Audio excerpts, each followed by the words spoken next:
But now this is still the best place to be, ladies and gentlemen, because in a great hall we carry on with another keynote speech with a lovely gentleman who is with Huawei since 2008.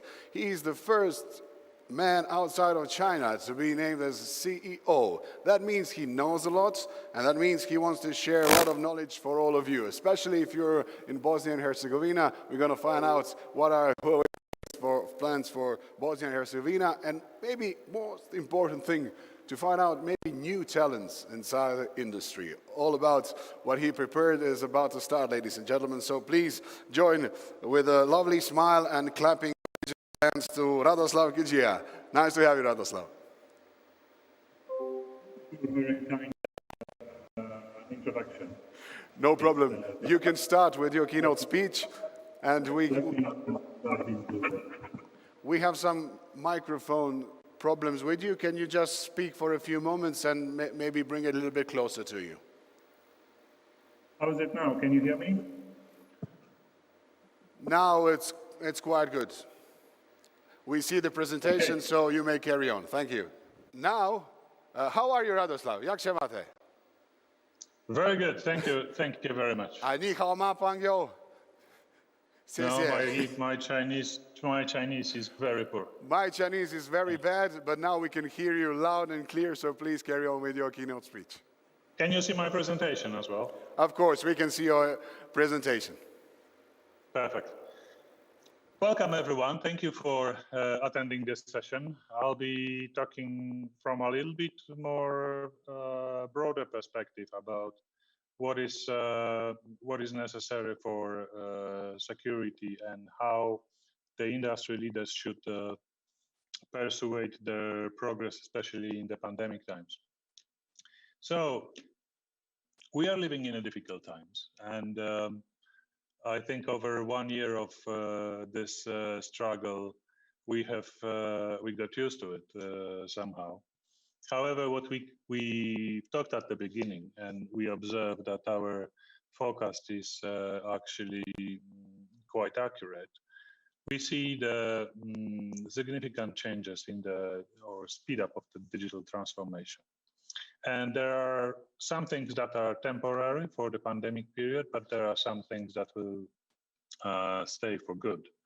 And we've been advocating digital transformation and digital economy, digital societies for quite a long time now, for many years, because this is the natural evolution of the economies and societies. The better tools we have in our hands, the better we use them.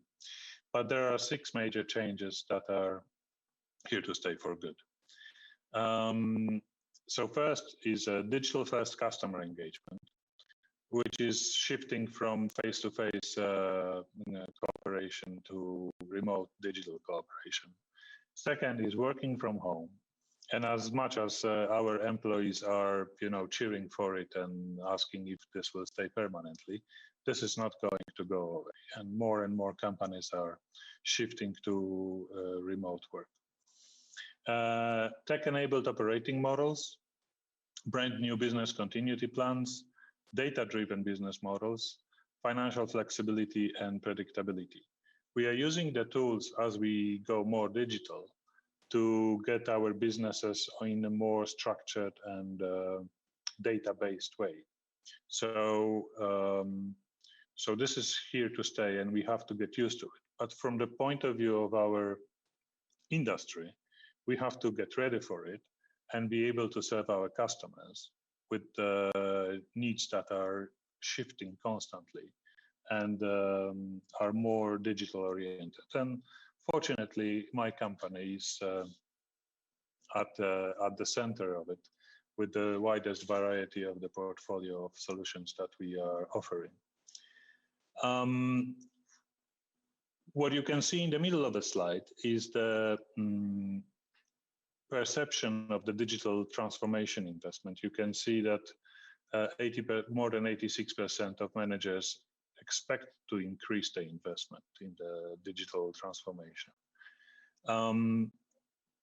Businesses and people will get full cloud adoption 1 to 3 years earlier than expected. And AI adoption by 2025 applies to 97% of large enterprises. And this is inevitable trend.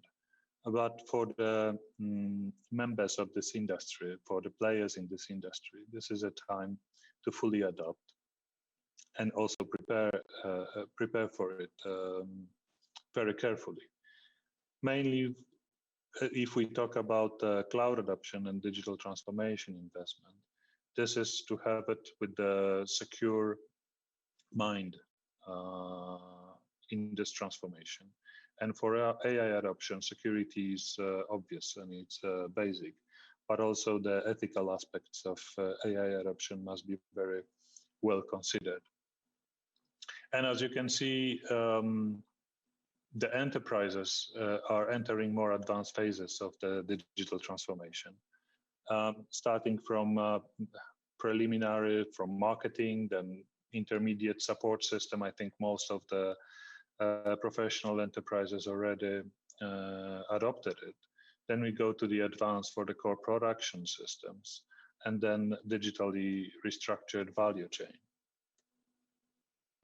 We, as one of the leaders in the industry, we have foreseen that the digital transformation is an inevitable trend in the industry, and we have prepared ourselves with a continuous R&D investment as a key factor of our development to be able to serve the industry and serve our customers.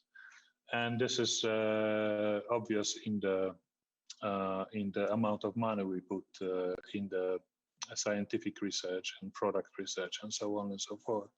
And we believe that not even big companies, but also small and medium enterprises, if they have ambition to move forward, they should also focus on the proper product development and research and development in this area.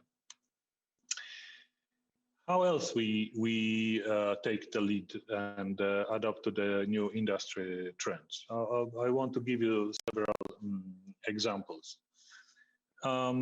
As probably some of you know, we are composed from the four main branches of our operation.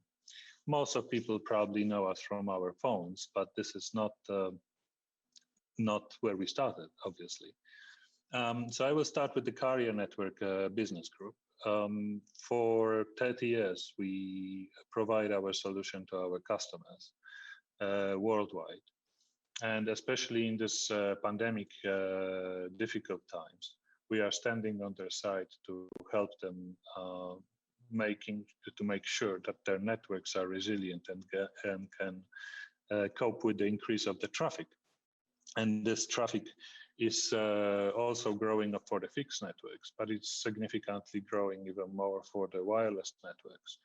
We've seen from our customers that at the places the traffic has grown from 30 to 70%, especially on the beginning of the pandemic. This is a sign of adoption to the new digital style of life. But also this is, as we observe over 1 year of this pandemic, the traffic is not going down. The traffic is continue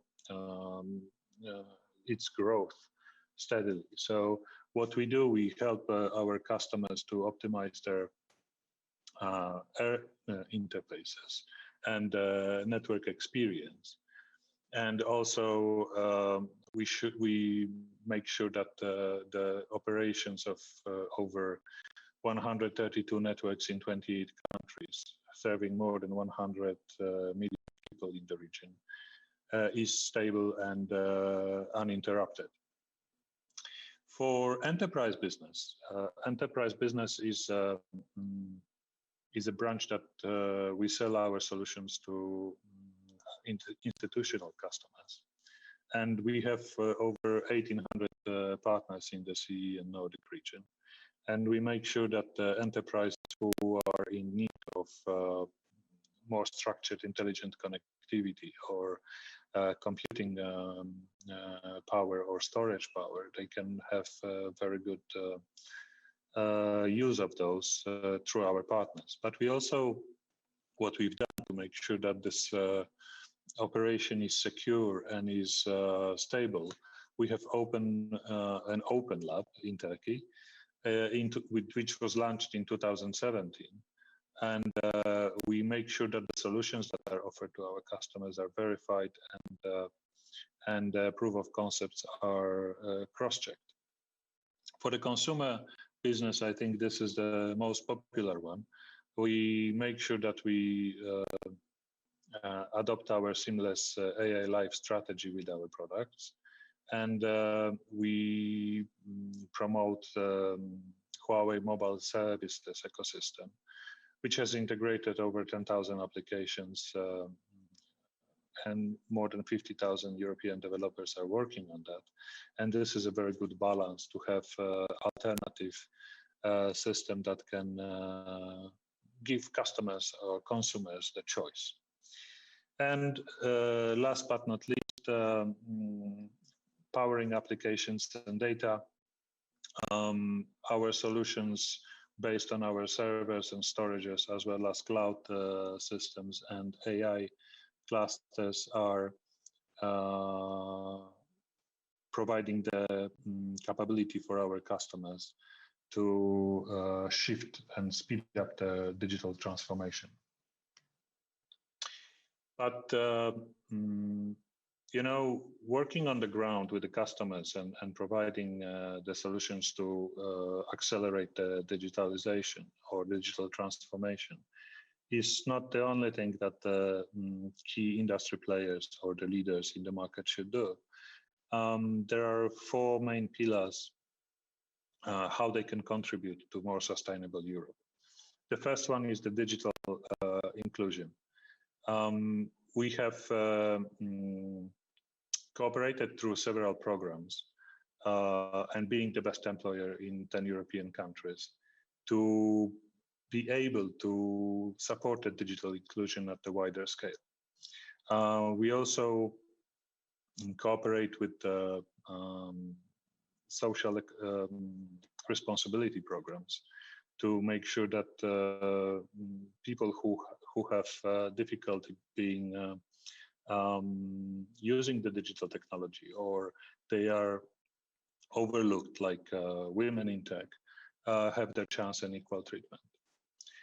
Of course, very basic and fundamental part is the security and trustworthiness. And I'm very proud to say that even there's a lot of media coverage.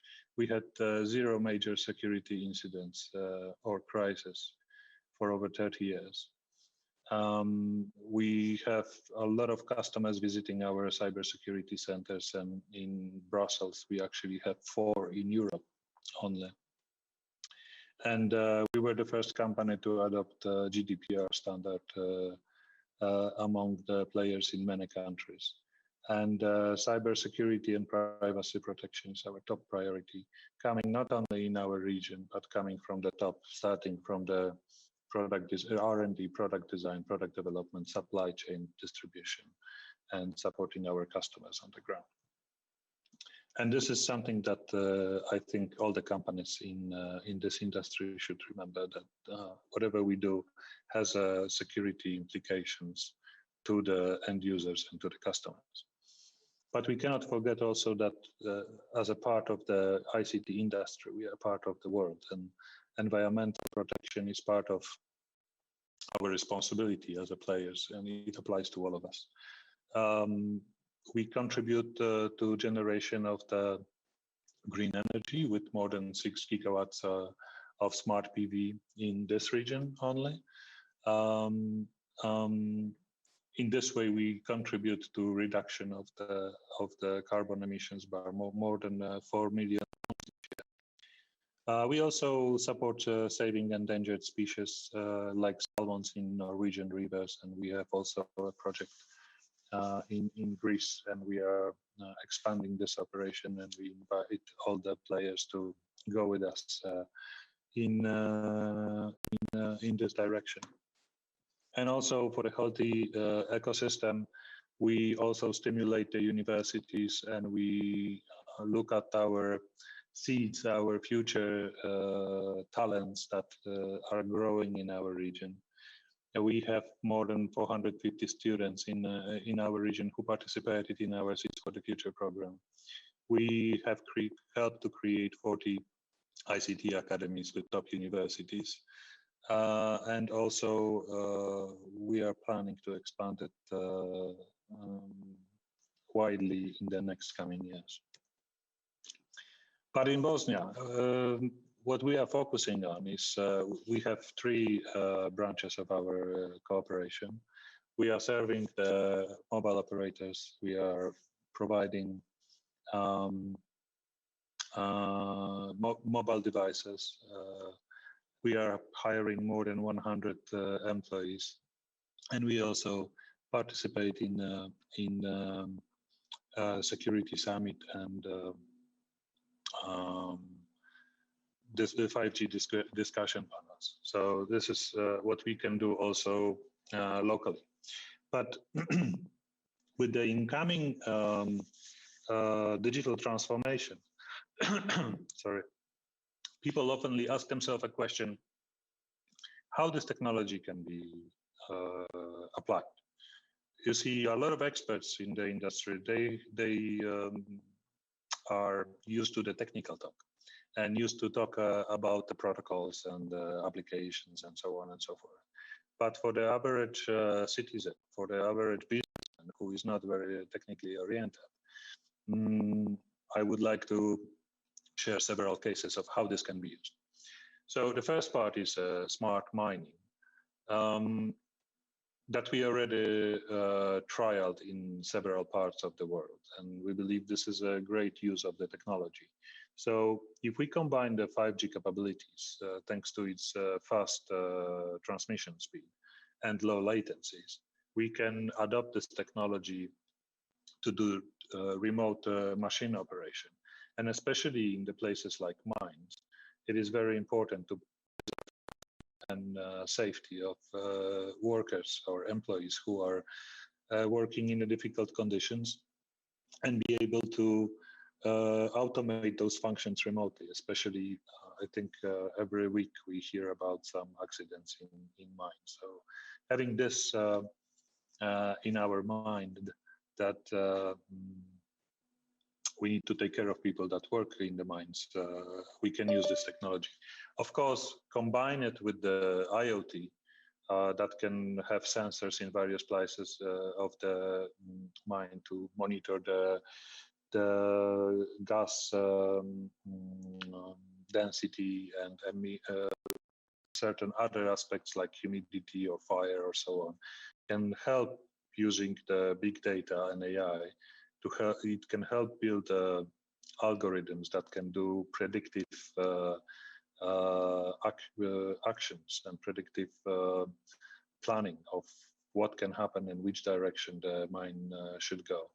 This can help, and this can help the mine owners and companies to firstly secure the lives of and health of the employees. Secondly, reduce the operational costs. And thirdly, increase the efficiency and generate more revenue. And I think this is a great example of how this digital transformation can contribute. Second one, that is, we can see it as we speak. I think in many countries in our region, children basically work from home or learn from home. And smart education is one of the pillars of the digital transformation.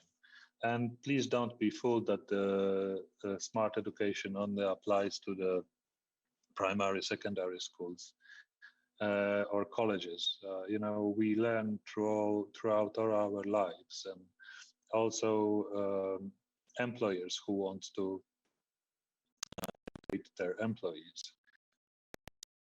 especially for companies that have distributed locations, how to gather people for the training. And I think this is on the edge of having paradigm shift. You see, our education system didn't really evolve for hundreds of years, and having this technological advantages that are coming or we already have in our hands, we believe that this is something that is on the edge of fast evolution. I don't like the word revolution, but the massive online learning courses, remote teaching, digital library, online teaching management, virtual labs, blended learnings, everything combined with the secure way and proper management, using the aspects that you can see on the both sides of the slide. We believe that this is something that we will see very soon. And for the companies who are in this industry, firstly, we need to look at the security of those solutions or those applications. And secondly, it is a time to put more focus on it, as it will not only generate good businesses for the industry players, but also will help our societies to grow. I would like to close with a bow to our local office in Bosnia. Bosnia is not the biggest country in our region, but we pay attention to every single one, and we are present in every single one, and we are serving the communities and our customers in all of those countries. And also in Bosnia, we develop local talents. We enhance knowledge transfer, promote greater understanding and interest in the ICT sector. We cooperate with the universities, and we want to enlarge the ICT academy presence, not only in Bosnia and Herzegovina, but also in the countries in the whole region. ICT academy is a great way for us to share our knowledge and our findings from our R&D with the academic community to help them progress with their education and getting fruits from their own research work. That would be mainly it from my side. The mission of our company is bring digital to every person, home and organization for a fully connected, intelligent world. And as you can see from material I presented to you, we are walking in this path. That's it from my part. I would be very happy to answer any questions you may have. Thank you so much, Radoslaw, for being with us. It's always nice to hear that you think about new talents, especially in the industry. We've seen that you are providing help to not only universities in Sarajevo, but in other parts of Bosnia. But still, you are now about to answer two questions that arrived just for you. Hopefully that you have a time and kind to answer it as well. Is it the so-called fourth industrial revolution going to be hampered by the uneven dynamics of its spread across the globe? Is it too much? Is it too big? As you probably realized, I talked mainly about the fourth industrial revolution happening now or starting now. And this fourth industrial revolution will be fueled by 5G, big data, AI. You know, we are, as humans, we are competitive, and the competition drives innovation. And to have another industrial revolution, you need the tools. And the 5G, AI, cloud computing, big data are the tools. How they will be used in different parts of the world depends on people and companies who are participating in the value chain and in local, regional, and global markets. I'm sure everyone can see that the world is now facing a race between West and East, who is going to be faster in developing it. But for the average user, this competition is beneficial because it can bring better value and better products and better solution for everyday business or the everyday life. Well, it's always necessary to have a good and fair competition. That's the reason why you are so moving up towards the top 3 and top 1 places in the world of industry, especially in security and other solutions. Another question is prepared for you, and it sounds something like this. Is the 5G an essential prerequisite for the IoT to become a truly a global phenomenon? Well, I wouldn't call it a phenomenon. IoT is a very simple way of how to quickly exchange information between end devices or sensors that are currently in the previous generations more concentrated. You see, if you look at the aircraft or the car, there is hundreds of sensors that are connected by a wire. With the new technologies and capability of wireless technologies as 5G that is designed to have fast, very fast speeds, high capacity with millions of devices per cell, and also low latency, it opens up new possibilities. And IoT is the best tool at this point in time, until, of course, someone invents something better. Of course, as my predecessor said, there has to be a very thorough consideration about the security aspects of those solutions, and also classification, which information transmitted by IoT is sensitive and which is not. I'm sure if you use IoT to monitor your home, you want this to be secure. Mm-hmm. But if you use IoT to check what is the temperature outside, maybe not so much. So yeah, IoT is very important, but this is the direction that everyone goes to. And please remember that IoT is not only based on 5G, but also other technologies. However, 5G is proven so far to be the best medium to use this technology. Thank you for this answer, and maybe the hardest question for the end, which just arrived, and it's quite simple and quite strange for a lot of people who are not in the industry. Radoslaw, how are you doing with electronic chips? Do you have it enough? We have enough. Okay. We have enough. We adapted our business continuity planning over 10 years ago, and we have very well diversified portfolio of our suppliers. We are living in a global supply chain, and we have enough. It's always nice to hear that comforting answer. We have enough. Don't worry, world. You will be supplied with Huawei anytime you need it. Thank you for being our platinum sponsor, and hope to meet you and greet you in person soon enough, maybe next year. All the best. All the best. By the way, if I may say something, there is a side event starting at 1 o'clock in Sherlock Holmes Virtual Hall. My colleague Johan Klein will have more details about cybersecurity, so if you are interested, please, you're more than welcome to come over. Radoslaw, that's enough. You're stealing my job. That was my next announcement, the side event, but no problem. Nice to have you with us. Goodbye. Have a nice day. You too. All the best.